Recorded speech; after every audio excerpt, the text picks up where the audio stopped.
আসসালামু আলাইকুম। অনেক ওয়েল্ডিং টেকনিক্যাল ট্রেনিং সেন্টার থেকে আমি মোহাম্মদ সাইদুল ইসলাম, ওয়েল্ডিং ট্রেনার। তো বরাবরের মতো আবার একটা নিউ ভিডিও নিয়ে চলে আসলাম।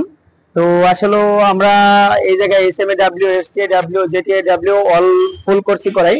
একটা মাল্টি ওয়েল্ডারের যা যা শেখার দরকার সবকিছুই শেখাই। তো আমরা জানি এগুলোর ভিতরে সবচেয়ে ডিফিকাল্ট পজিশন হলো 45 ডিগ্রি 6G পজিশন। আমরা যেটা বলি 6G পজিশন, 6G আর আছে, ওইটাও ডিফিকাল্ট, কিন্তু পজিশন সেম। তো ওইটা আসলে যারা খুবই এক্সপেন্সিভ, কারণ ওইটা যারা মনে করেন যে সিনিয়র ওয়েল্ডার, শুধু তাদের জন্যই। তো আমরা আসলে প্রথম অবস্থায় যেটা শিখাই, আমরা যে কোর্স গুলো করাই, তো তার ভিতরে সবচেয়ে ডিফিকাল্ট হইলো আপনার এই 6G পজিশন, 45 ডিগ্রিতে যে জব গুলো ঝোলানো হয়।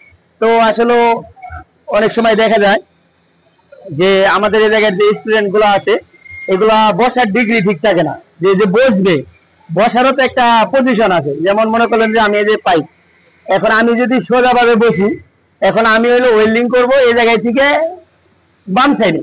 তো এখন যখন আমি সোজাভাবে বসি, কারণ আমি ইলেকট্রডটা কিভাবে ধরবো বা আমি কিভাবে উঠবো, আমি এত কিছু বুঝি না বা বোঝা যাইতেছে না। কারণ একটা নিউ স্টুডেন্ট অনেক সময় নাই বুঝতে পারে। তো তাদের সম্পর্কে আমাদের বলা হলো, সর্বপ্রথম 45 ডিগ্রিতে যখন আমরা জবটা ঝোলাবো, আগে দেখবো যে আমি একটা ইলেকট্রড ফিউশন করলে কতটুকু আছে। যেমন আমি সেন্টার দিকে ধরবো, সেন্টার দিকে ধরলে মোটামুটি দেখা যায় 4 ইঞ্চি আসবে। এই 4 ইঞ্চি জবটাকে আমি স্পষ্ট ভাবে দেখতে পাইতেছি কিনা, আমি হাত দিয়ে যে ইলেকট্রডটা ধরছি, এটাকে আমি 4 ইঞ্চি পর্যন্ত স্মুথ, একবার স্মুথ উঠতে পারবো কিনা। তো সবকিছু দেখবো, দেখার পরে হলো আমি ওয়েল্ডিংটা স্টার্ট করবো। তো আগে আমরা একটু পাওয়ার দিই, যেহেতু আমরা হারমোনিয়াম মেশিন ইউজ করি। তো এটা পাওয়ার 25, 75 আর হলো 6, 81। তো এটা আসলে আমরা করতেছি। তো তো করতে করতে 2.5 এর, কারণ আমরা এটা জানি যে 60 থেকে হলো 90, তো এটার একটা ডিস্টেন্স আছে। তো এই অনুযায়ী আমরা মনে করলেন যে পাওয়ারটা দিলাম। তো এখন আমরা আসলে দেখবো যে কোন জায়গায় বসলে দেখা যায়। আমি যদি এই জায়গায় বসি, ঠিক আছে, কারণ আজকে মূল টপিক হইলো দেখা যায় বসার পজিশন আর হলো ইলেকট্রডের ডিগ্রি। এই দুইটা যদি ঠিক না থাকে, একটা ওয়েল্ডিং কখনোই ভালো হওয়া সম্ভব না, কখনোই না। তো আমি যখন এই জায়গায় বসবো, তখন আমি এই পর্যন্ত যাইতে পারবো না। তখন আমি কি করবো, আর একটু সাইড হয়ে বসবো। যখন আমি একটু সাইড হয়ে বসবো, ঠিক আছে, তখন আমি এই জায়গায় থেকে ইচ্ছা করলে এই পর্যন্ত উঠতে পারবো নাকি। এর জন্য বসার পজিশন। আর যেহেতু আমরা ওই যে 1G থেকে 4G শিখেছি, 4G তে ইলেকট্রড পিছন দিকে থাকে না সামনের দিকে থাকে, পিছন দিকে থাকে। তো যখন আমরা এই যে এই জায়গায় থেকে 4G, তারপর উঠলে কি হবো, ভার্টিক্যাল। ভার্টিক্যালে কি ইলেকট্রড পিছন দিকে থাকে না সামনের দিকে থাকে, সামনের দিকে থাকে। তো আমরা যখন এই জায়গা থেকে স্টার্ট করবো, ফার্স্ট টাইম ইলেকট্রডের দিকে পিছন দিকে থাকবে। পিছন দিকে থাকার পরে যখন আমরা ভার্টিক্যাল আসবো, তখন সেম স্টেট হয়ে যাবে, তখন আর পিছন দিকে কি থাকবে না। ওকে, তো আমরা দেখি একটা বার বাম হাতের গুলো ছিল।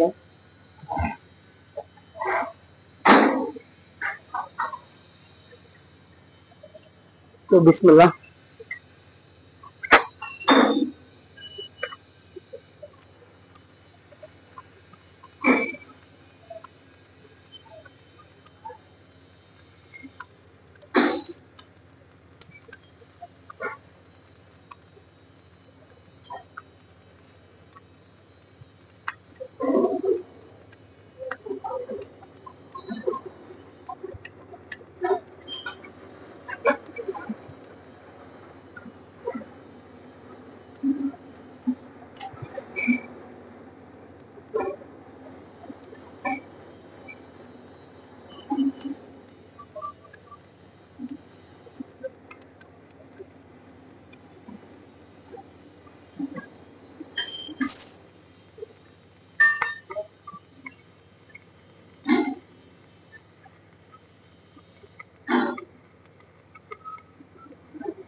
তো দেখতে পাইলেন, আমরা যখন ফার্স্ট টাইম শুরু করছি, তখন ইলেকট্রডের ডিগ্রিটা পিছন দিকে ছিল। যখন আমরা আস্তে আস্তে ভার্টিক্যালে উঠছি, তখন আস্তে আস্তে হোল্ডারটা ঘুরছে এন্ড ইলেকট্রডের ডিগ্রি কি সোজা হয়ে গেছে।